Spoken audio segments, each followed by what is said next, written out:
So I wanted to ask you, what was your favorite memory that you had with him, and what was that relationship like between the two of you? My favorite memory with him, because he passed, is when I first met him. Right? Because when I first met him, he was in the studio with my son Love, feel me? And Love called me because Love wasn't really tapped into like Brooklyn drill, so he ain't know like he don't know who fuck with who don't fuck with who. You know, he older. He was a little nervous. Yeah, he older, so he don't really know. So when he called me, he like yo, I'm in the studio with Pop. He like you fuck with him?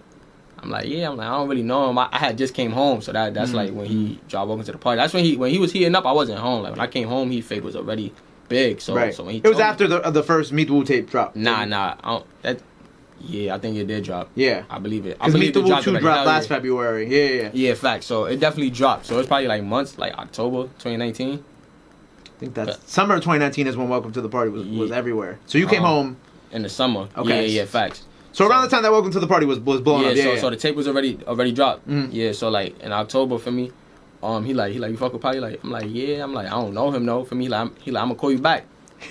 So then he called back. When he called back, Pop was on the phone. Pop was like, yo, what's up? Like, I'm like, what's good? Like, we chopping it up and shit. He like, you trying to come outside? I'm like, yeah, feel me?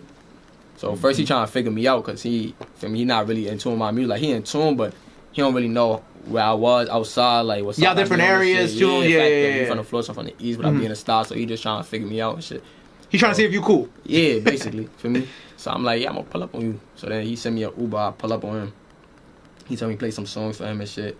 And we just started chopping it up, and he just started like, Meet the tape definitely was out. Volume 1 definitely was out. For me. The first one was definitely because he was playing the tape, and after the tape went off, he started playing some unreleased for me.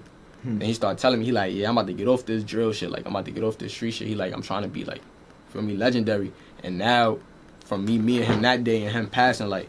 And you see where he at now, #1 Billboard, everything broke like crazy. 1 million records already. Yeah, that's what I'm saying. It's crazy because when I met him, that's the type of time he was on. Like he knew what he wanted. Like nigga really manifested that shit. So he said what he was gonna do, and he did it. Nah, yeah, hell yeah, he did that shit quick as hell. That's crazy. Thank you for telling me that story. Nah, hell yeah. Yeah, that was a little deeper story than I thought you might have told me. You know what I'm saying? Not that I didn't expect, like, because when people tell me stories about Pop, sometimes the stories are just like, oh yeah, we hung out in the studio and that was it. You know what I'm saying? But that story, like, it just kind of shows how much.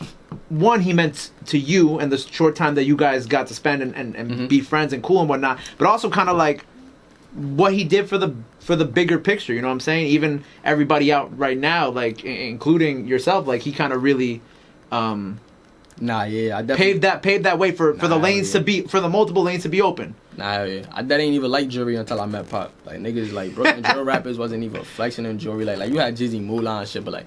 I ain't gonna lie, Pop just made that shit look cool, like buzz down layers. Like for me, I started liking that shit because of Pop. I ain't even gonna lie, Brooklyn rappers wasn't doing that. Like he definitely made shit different. I ain't gonna lie. After you left the studio, you was like, maybe I should go get a piece. Nah, most definitely.